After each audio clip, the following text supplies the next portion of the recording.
नमस्कार दर्शकबिन, स्वागत छ यहाँहरूलाई साहित्यिक कार्यक्रम शब्द चौतारीमा। म रेणुका भट्टराई नेपाल बोर्डर अनलाइन टेलिभिजनको प्रस्तुति साहित्यिक कार्यक्रममा यहाँहरूलाई पुनः स्वागत गर्दछु र आजको यस कार्यक्रम मुक्तक विशेष कार्यक्रम लिएर आएको छु।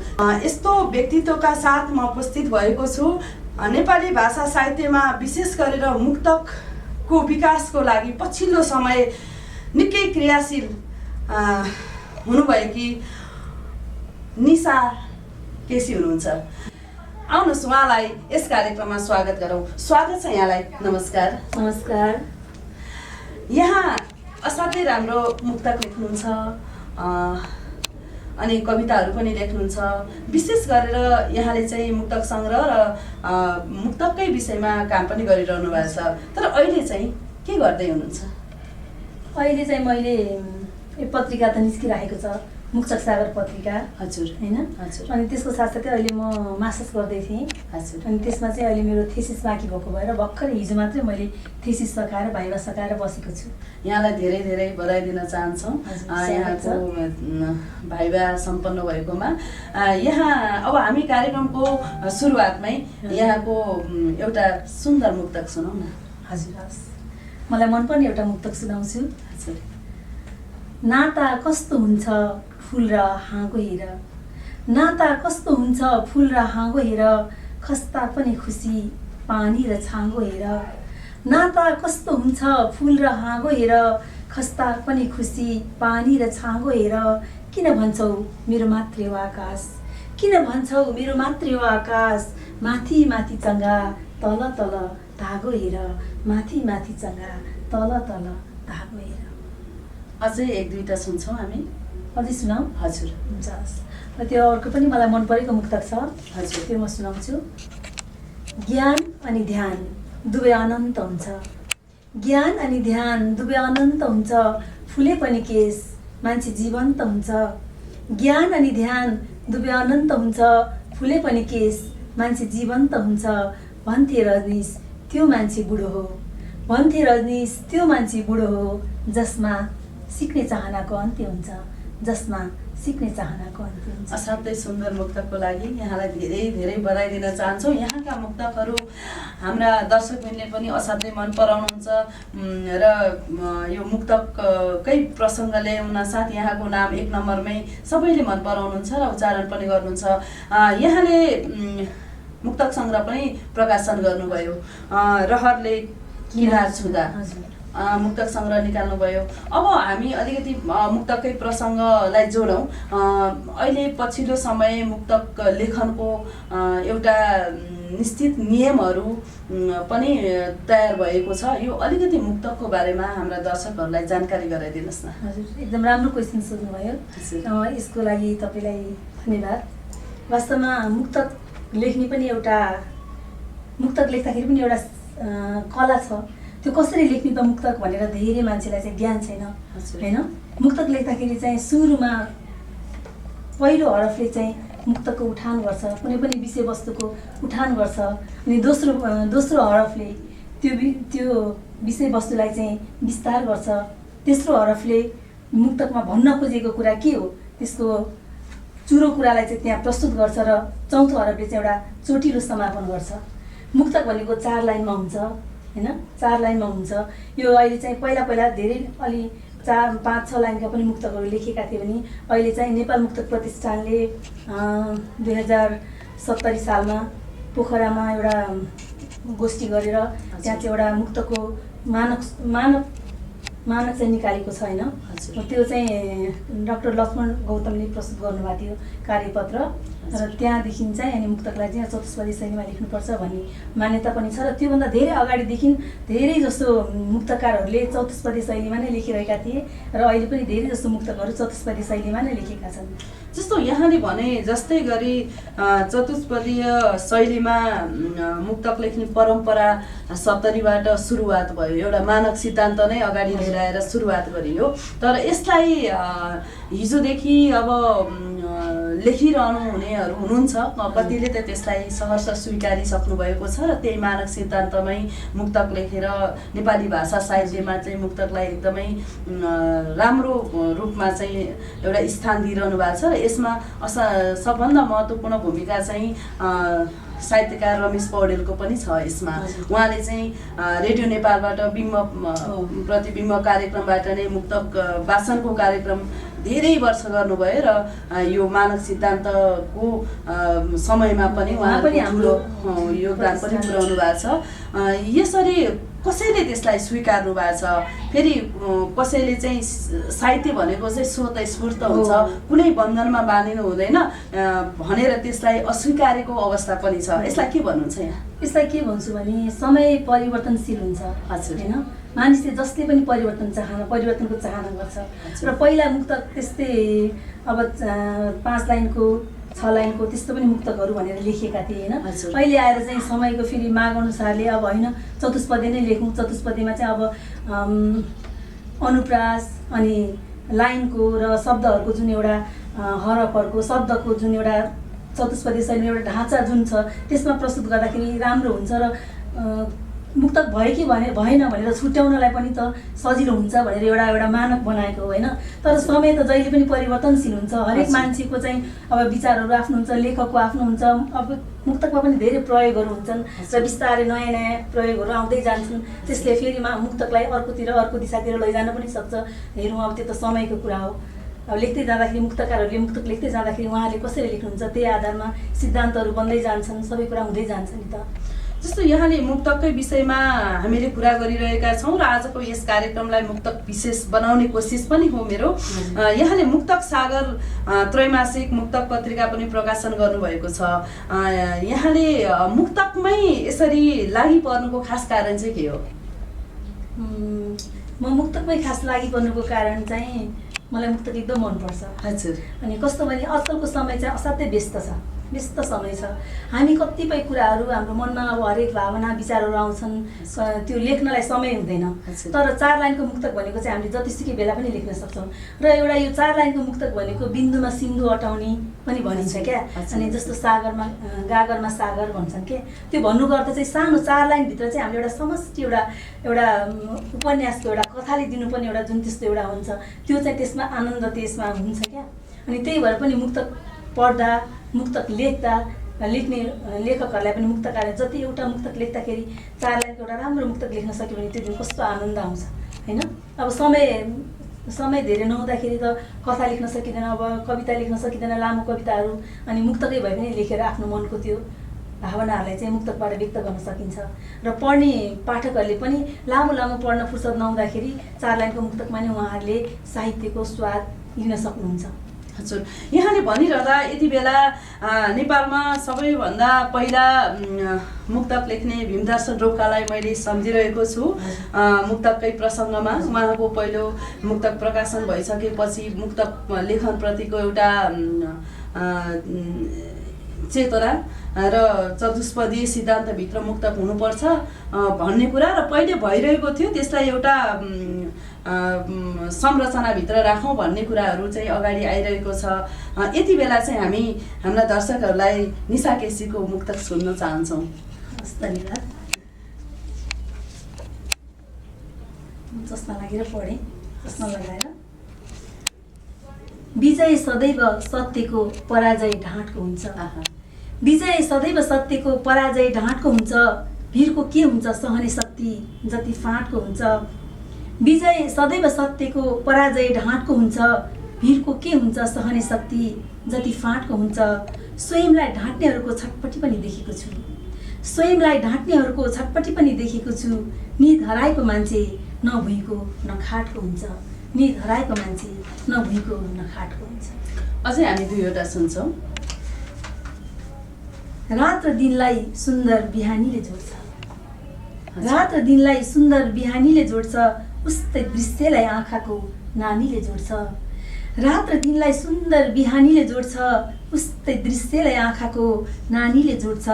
हामी नदीका 2 किनार भयौँ त के भो। हामी नदीका 2 किनार भयौँ त के भो।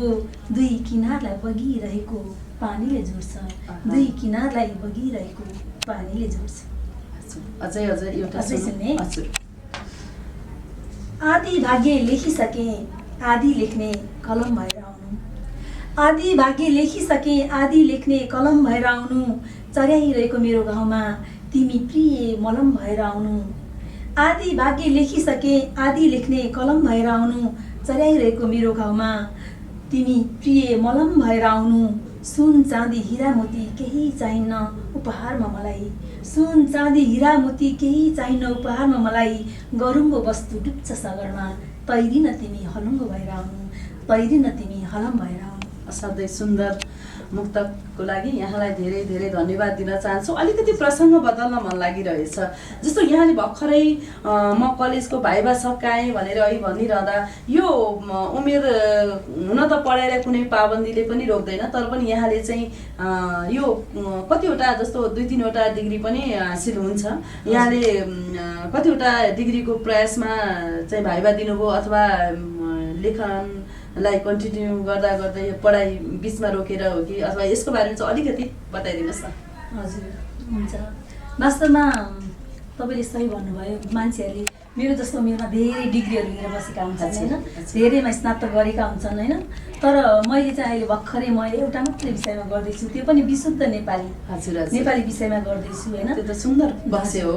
मेरो प्रसङ्गमा भन्नुपर्दा अब तपाईँले सोध्नु भयो होइन, हजुर भनिहाल्नु।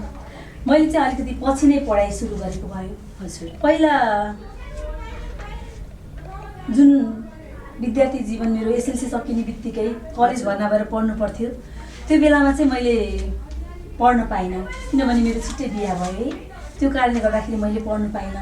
अनि त्यसपछि बिहा भइसकेपछि त्यही हो, अब बच्चाहरू भइहाल्यो, अनि उनीहरूकै शिक्षा दीक्षाको लागि चाहिँ म आफूले समय दिनु पर्यो उनीहरूलाई। अनि त्यसपछि अब आफूले कमाउनु पनि पर्यो, बच्चाहरूलाई पढाउनलाई अलिकति आर्थिक पक्ष पनि त बलियो बनाउनु पर्यो। त्यसले गर्दाखेरि म आफै काम गर्न थालेँ। मलाई त्यति बेला मेरो पढाइभन्दा पनि मलाई आफ्नो बच्चाहरूको पढाइको चाहिँ बढी महत्त्व लाग्यो होइन, त्यही भएर मैले उनीहरूलाई राम्रोसँग पढाएँ है। अनि त्यसपछि गएर जब छोरा चाहिँ एमबिबिएस गर्नको लागि भनेर उता बङ्गलादेश गयो, अनि पछि छोरीको बिहा गरेँ। त्यसपछि गएर मैले 11 कक्षामा, किन 11 पढ्ने धोको त मन नथियो, त्यसपछि गएर म 11 कक्षामा भर्ना भएर 11 कक्षादेखि पढ्दै आएर अब अहिले यो उमेरमा भर्खर मैले थेसिस सकाएर हिजो भर्खर मैले भाइभा सकाएँ। असाध्यै सुन्दर कुरा। एकजना नारीलाई एउटा आत्मदेखिको इच्छा पुरा गर्न कतिवटा दायित्व पुरा गर्नुपर्ने रहेछ र त्यो दायित्व पुरा गरिसकेपछि मात्रै आफ्नो इच्छाहरू पुरा गर्नुपर्ने रहेछ भन्ने एउटा उदाहरणको पूर्णताको अन्त्य गर्दै यहाँले आफ्नो इच्छा फेरि पढाइलाई फेरि कन्टिन्यू गर्नुभयो। यो त धेरै मुस्किलको काम हो। हुन चाहिँ यहाँले भने जस्तै जब घर व्यवहारको सम्पूर्ण कुराहरू सम्पन्न भइसकेपछि चाहिँ कतिपय त्यो उमेरमा धेरै जसो महिलाहरूले आफ्नो पढ्ने रहर हुँदाहुँदै पनि त्यसलाई बाँकी राखेर होइन, अनि आफ्नो बालबच्चालाई थाती राखेर बाँकी राखेर आफ्नो बालबच्चालाई हुर्काएर आफ्नो घरको समस्याहरूलाई चाहिँ समाधान गरेर अनि बल्ल पढेको पनि धेरै छ, धेरैजना छन् त्यस्तो होइन। अनि त्यस्तो महिलाले मात्र नभनौँ, अब महिला मात्रैमा पनि केन्द्रितमा हुन चाहन्न, किनभने हरेक पुरुषको पनि त्यो उत्तरदायित्व हो। पुरुषहरूले पनि त्यस्तो गरेका छन्, आफूले काम गर्दै कमाउँदै घरमा परिवारलाई हेर्दै अनि यसरी नाइट कलेज यता पढ्दै होइन, यता काम गर्दै हरेक गर्दै आफ्नो पढ्दै उनीहरूले पनि आफ्नो जीवन निर्वाह गर्नको लागि कामहरू गर्दै अनि त्यसपछि आफ्नो शिक्षालाई पनि सँगसँगै लगेको पनि मैले भेटेको छु।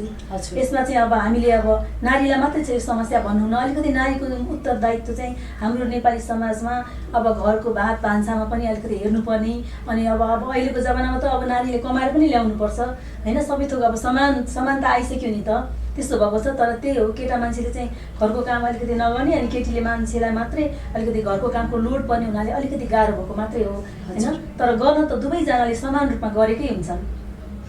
जस्तो अलिकति यहाँको वैयक्तिक जीवन अथवा यहाँको सङ्घर्षको प्रसङ्गलाई यहीँ थाती राखेर म अलिकति यो मुक्तकै विषयमा अगाडि बढाउन चाहन्छु। जस्तो नेपालमा धेरै मुक्तकका विषयमा काम गर्ने विभिन्न सङ्घ संस्थाहरू पनि छन्। जस्तो मुक्तकै मात्रै काम गर्ने विशुद्ध संस्था मुक्तक प्रतिष्ठान नेपाल, जसको चाहिँ रामकाजी कोने सर हुनुहुन्छ। उहाँले नियमित रूपमा चाहिँ मुक्तक माधुर्यहरू निकालेर अनि मुक्तकको हाम्रो चाहिँ मुक्तक मेला भनेर 3 महिनामा, पहिला चाहिँ 3 महिनामा हुन्थ्यो भने यो लकडाउन पछि चाहिँ मुक्तक मेला चाहिँ महिनामा गर्ने गरेको छ, राष्ट्रिय र अन्तर्राष्ट्रिय। म पनि मुक्तक प्रतिष्ठानको कोषाध्यक्ष हुँ। त्यसमा म पनि सहभागी छु। अनि त्यो संस्थाको बारेमा अलिकति जानकारी गराइदिनुहोस् न त।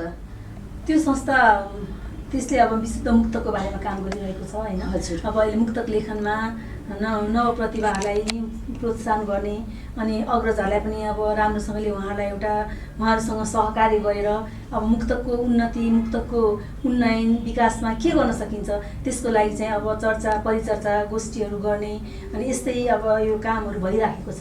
हजुर, जस्तो यहाँले रहरले किनार छुँदा मुक्तक सङ्ग्रह पनि प्रकाशन गरिसक्नु भएको छ। अहिले हामी चाहिँ दर्शकहरूलाई त्यो कृतिबाट केही मुक्तक सुनौँ र अहिलेको पालोमा चाहिँ हामी प्रेमिल मुक्तक सुन्छौँ। हुन्छ। मूल नै दिन्छु भन्नेले धारा दिएन, आकाश दिन्छु भन्नेले तारा दिएन। मूल नै दिन्छु भन्नेले धारा दिएन, आकाश दिन्छु भन्नेले तारा दिएन। छाडेर गयो मलाई एकान्त बाटोमा, छाडेर गयो मलाई एकान्त एक्लास बाटोमा। बाचा तोड्यो आफै सहारा दिएन, बाचा तोड्यो आफै सहारा दिएन। अर्को एउटा भन्छु। हजुर। तिमी मेरो रूप पढ्छौ, म तिम्रो मन पढ्छु। तिमी मेरो रूप पढ्छौ, म तिम्रो मन पढ्छु। तिमी यौवन पढ्छौ, म तिम्रो जीवन पढ्छु। तिमी मेरो रूप पढ्छौ, म तिम्रो मन पढ्छु। तिमी यौवन पढ्छौ, म तिम्रो जीवन पढ्छु। थाहा छ तिमी त्यति गम्भीर छैनौ जति म, थाहा छ तिमी त्यति गम्भीर छैनौ जति म। तिमी मेरो अति, म तिम्रो वर्तमान पढ्छु। तिमी मेरो अति, म तिम्रो वर्तमान पढ्छु।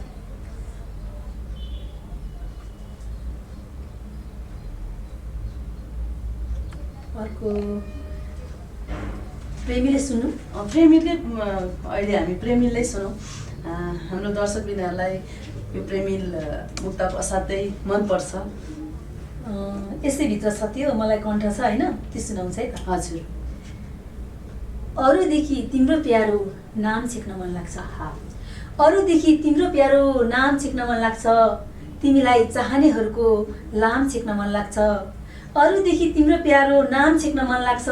तिमीलाई चाहनेहरूको लाम छेक्न मन लाग्छ। यो सहर त काट्छ कुरा अनेक अनेक तिम्रो, यो सहर त काट्छ कुरा अनेक अनेक तिम्रो। तिनको आँगनमा लाग्ने घाम छेक्न मन लाग्छ, तिनको आँगनमा।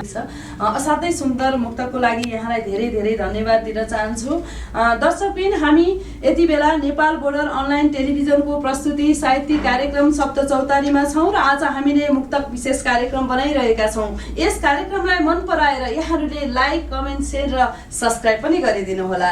यहाँले मुक्तक सागर त्रैमासिक पत्रिका चाहिँ नियमित रूपमा प्रकाशन गरिरहनु भएको छ। लकडाउनको समयमा पनि यहाँले प्रकाशनको कार्यहरू गर्नुभयो। यो यसबाट जति हाम्रा स्रष्टाहरू जोडिनु भएको छ उहाँहरूलाई चाहिँ के भन्न चाहनुहुन्छ यो मुक्तक लेखनको विषयमा? म उहाँले के भन्न चाहन्छु भने अहिले मुक्तकको एक किसिमले बहार आएको छ। हजुर, होइन, बहार आएको छ। मैले भने मुक्तक किनभने अहिले धेरै कलम मुक्तक विधामा चलेको छ।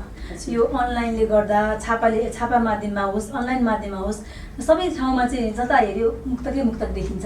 यस्तो लाग्छ कहिलेकाहीँ मुक्तक लेख्ने नलेख्ने कोही स्रष्टा नै छैन जस्तो पनि लाग्छ क्या। त्यो मुक्तक यति राम्रो आइरहेको छ र अहिले चाहिँ पहिलाको तुलनामा मुक्तकहरू चाहिँ एकदम परिष्कृत हुँदै माझिएर राम्रो शिल्प शैली, नयाँ नयाँ शैलीमा चाहिँ मुक्तकहरू लेखिरहेका छन् होइन। अनि म यो मुक्तक पत्रिकाको सम्पादकको नाताले पनि के भन्छु भने यो मुक्तकलाई अहिले एकदम जुन अब पाठकहरूबाट, श्रोताहरूबाट जुन माया प्रेम पाइरहनु भएको छ होइन, त्यो चाहिँ मुक्तक चाहिँ एउटा मुक्तकले दिन सकेको सामर्थ्यले गर्दा नै हो क्या।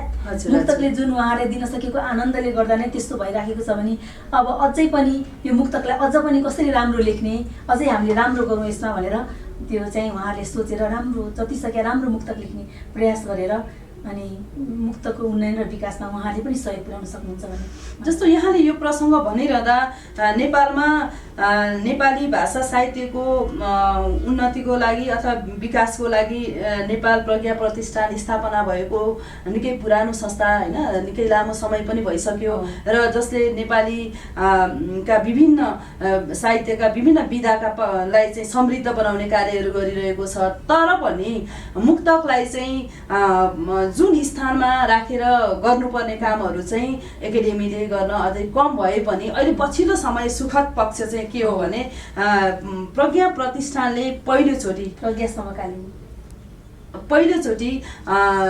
प्रज्ञा समकालीन मुक्तक पनि प्रकाशन गर्यो भने नारी स्रष्टाहरूको विषयमा नारी मुक्तक सङ्ग्रह पनि प्रकाशनको अन्तिम तयारीमा छ।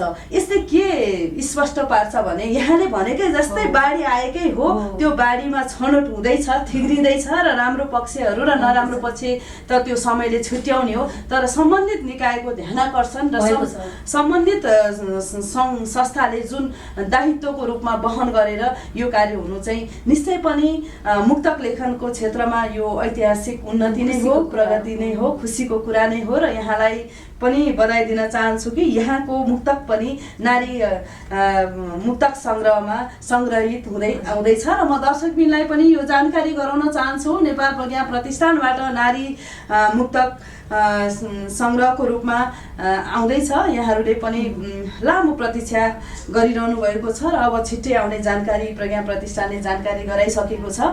अनि संयोजक पनि तपाईँ हुनुहुन्छ नि होइन? हजुर, मेरो सम्पादनमा चाहिँ मैले त्यो काम गर्ने एउटा अवसर जुट्यो र धेरै नारी स्रष्टा दिदीबहिनीहरूको मुक्तकहरू पढ्न पाएँ, मुक्तकलाई चिन्न पाएँ, त्यसलाई अध्ययन गर्न पाएँ, अनुसन्धान गर्न पाएँ र मैले भनिरहेको छु साँच्चै नेपालमा मुक्तक स्थापित हुने क्रममा भइसकेको अवस्थामा पनि आइसकेको हो भन्ने कुरालाई चाहिँ यहाँ मैले जोड्न चाहेको हुँ। र यहाँले यति बेला आफै सम्पादक हुनुहुन्छ मुक्तक सागरको होइन, म दर्शकबिनलाई देखाउँछु, धेरै दर्शकबिनलाई थाहा छ निशा केसीको सम्पादनमा मुक्तक सागर नियमित रूपमा प्रकाशन भइरहेको छ र यहीबाट हाम्रा स्रष्टालाई सम्बोधन गर्दै उहाँहरूको एउटा मुक्तक वाचन गरिदिनुहोस्। कस्तो राम्रो, मलाई एकदम यो चाहिँ मलाई नि मनपर्छ। एकचोटि हामी चाहिँ यो उसमा गएको थियौँ कि हजुर, हामी स्रष्टा पदयात्रामा चाहिँ जान्छौँ कि हामी जान्छौँ अनि त्यो गएको बेलामा त्यस्तै गरेर त्यहाँ हामी अब अनि त्यहाँ गएर हामी रचना वाचन गर्छौँ क्या। पुगिसकेपछि महिनाको एकचोटि हामी स्रष्टा पदयात्रामा जान्छौँ अनि त्यहाँ गइसकेपछि चाहिँ त्यहाँ पुगेपछि हामी रचना वाचन गर्छौँ क्या आफूले रचना गरेको। अनि त्यति बेला मलाई पनि हामीले मुक्तक सागर मैले लिएर गएको थिएँ। अनि मलाई पनि सधैँ आफ्नो त पढिरहेको हो नि त होइन, अनि मलाई चाहिँ अब आफ्नो यो मुक्तक सागरबाट पढ्न मन लाग्यो क्या। अनि मैले जस्ट पल्टाएँ होइन, पल्टाएँ त त्यति बेला मेरो हातमा ठ्याक्क विवश पोखरेलको आएछ क्या, कवि विवश पोखरेल विराटनगरको उहाँको मुक्तक आएछ। अनि मैले उहाँको मुक्तक वाचन गरेको थिएँ। त्यति बेला सबैले आफ्नो रचना पढ्ने गर्नुभएको थियो, तर तपाईँले त्यसमा चाहिँ यसरी अरू स्रष्टाको पढ्नुभयो, कस्तो राम्रो भयो भन्नुभयो। अब अहिले पनि तपाईँले मलाई त्यो समय त्यो दिनुभयो होइन, त्यसले कस्तो एकदम धेरै खुसी लाग्यो है। म यहाँ नछानिकन होइन जुन मेरो हातमा आउँछ म त्यही पढ्छु यसरी पल्टाउँदाखेरि। हजुर, प्रतीक्षा श्रेष्ठ तनहुबाट रहेछ, एकजना नारीको पढ्नुहोस् र एकजना पुरुषको पनि पढिदिनुहोस्। प्रतीक्षा श्रेष्ठ तनहुबाट रहेछ होइन। हजुर, म उहाँको पढ्छु। फर्क अब जन्मभूमि साथमा रमाउला प्यारा, फर्क अब जन्मभूमि साथमा रमाउला प्यारा, कुट्टो कोदालो गरेर सँगै यहीँ कमाउला प्यारा, फर्क अब जन्मभूमि साथमा रमाउला प्यारा, कुट्टो कोदालो गरेर सँगै यहीँ कमाउला प्यारा, दुःख पीडाको सहारा बन्दै जीवन बिताउला, दुःख पीडाको सहारा बन्दै जीवन बिताउला, बुढेसकालको लट्ठी बने हात समाउला प्यारा, बुढेसकालको लट्ठी बने हात समाउला प्यारा। यो एउटा भयो, यहाँ तिनवटा छापिन्छ। हजुर, एउटा पढौँ। ठिक छ, अब हाम्रो एकजना पुरुष मुक्तकारको पढौँ। अभिमेश निलम कुमार पौड्याल, बढीगाउँ गाउँपालिका 2 बागलुङबाट रहेछ उहाँको है। हजुर, एकदम सुन्दर। हाम्रो बागलुङका स्रष्टालाई पनि हामीले स्थान दियौँ। बगी जाने नदीको नि तीर हुँदो रहेछ, बगी जाने नदीको नि तीर हुँदो रहेछ, हिँड्न नजानेसम्म पनि भिर हुँदो रहेछ, बगी जाने नदीको नि तीर हुँदो रहेछ, हिँड्न नजानेसम्म पनि भिड हुँदो रहेछ। यो संसारमा मै मात्र दुःखी हो कि भन्थेँ, यो संसारमा मै मात्र दुःखी हो कि भन्थेँ, जसलाई पनि आफ्नो आफ्नो पीर हुँदो रहेछ, जसलाई पनि आफ्नो आफ्नो पीर हुँदो रहेछ। धन्यवाद अविनेश जी, यो राम्रो मुक्तक, यति सुन्दर मुक्तक चाहिँ हाम्रो मुक्तक सागरमा पठाउनु भएको छ है। उहाँलाई सुनिरहनु भएको छ भने हजुर, यो एकदम राम्रो, यो उहाँको कार्यक्रममा यो अवसर जुट्यो तपाईँले गर्दाखेरि तपाईँलाई पनि धेरै धेरै धन्यवाद। अब्बल दर्जामा हुनुभएका नारी स्रष्टा निशा केसीलाई सुनिरहनु भएको छ, हेरिरहनु भएको छ, मनन गरिरहनु भएको छ। अब हामी कार्यक्रमको अन्तिमतिर आइपुगिरहेका छौँ। यहाँको जाँदा जाँदै केही मुक्तक सुनौँ। मुक्तक मध्ये अलि राष्ट्रियतावादी भए सुन्दर हुन्थ्यो। राष्ट्रियतावादी, ठिक छ, यो राष्ट्रियतावादी ठिकै छ, एउटा यो सुनाउँछु। हजुर। अनि लाचार जिन्दगी यो पहिरोमा सकिन्छ, बाढीमा सकिन्छ। लाचार जिन्दगी यो पहिरोमा सकिन्छ, बाढीमा सकिन्छ। ऊर्जाशील युवाहरूका रगत पसिना खाडीमा सकिन्छ। लाचार जिन्दगी यो पहिरोमा सकिन्छ, बाढीमा सकिन्छ। ऊर्जाशील युवाहरूका रगत र पसिना खाडीमा सकिन्छ। भक्तहरू अन्धभक्ति होइन, मालिकहरूको बेइमानीको हिसाब राख्नु। भक्तहरू अन्धभक्ति होइन, मालिकहरूको बेइमानीको हिसाब राख्नु। अचेल देशको बजेट भ्रष्टाचार, कमिसन र गाडीमा सकिन्छ। अचेल देशको बजेट भ्रष्टाचार, कमिसन र गाडीमा सकिन्छ। असाध्यै सुन्दर मुक्तकको लागि यहाँलाई धेरै धेरै धन्यवाद दिन चाहन्छु, हार्दिक बधाई पनि दिन चाहन्छु। यहाँले आफ्नो व्यस्तताका साथ पनि हाम्रो यस कार्यक्रमलाई साथ दिनुभएर मुक्तक विशेष कार्यक्रम बनाउन महत्त्वपूर्ण योगदान दिनुभएकोमा यहाँलाई धेरै धेरै धन्यवाद दिन चाहन्छु। तपाईँलाई पनि एकदम धेरै धेरै धन्यवाद।